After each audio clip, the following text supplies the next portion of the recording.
night was dark, and the only sound that could be heard was the soft hum of the car engine and the occasional chirping of crickets. Mark had just left a friend's get-together in the rural outskirts of town. The evening had been filled with laughter, stories, and a sense of camaraderie.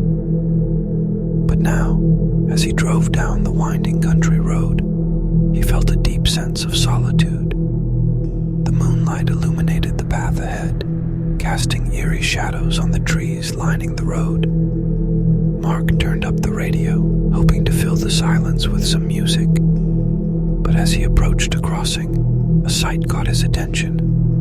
A woman, dressed in a bright white dress, stood at the crossing. She was waving her arms frantically, her face contorted in distress. What was even more unsettling was the fact that she was alone, with no car in sight. It was a sight that would send chills down anyone's spine, especially in such a remote area. Mark's first instinct was to stop and help. After all, she looked like she was in dire need of assistance. But as he slowed down, a strange, intuitive feeling washed over him. Something felt off.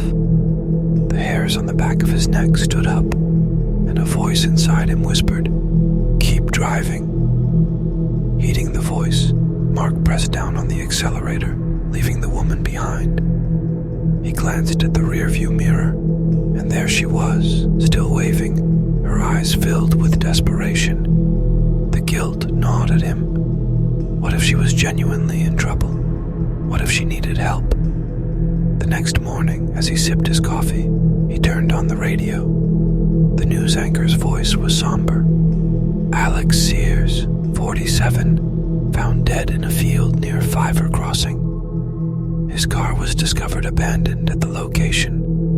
Authorities are investigating the incident and are urging anyone with information to come forward. Mark's heart sank. The realization hit him like a ton of bricks. The woman, the crossing, the abandoned car. It all made sense now. He had narrowly escaped a potentially fatal encounter, but the other man was not so lucky. Do you always trust your gut?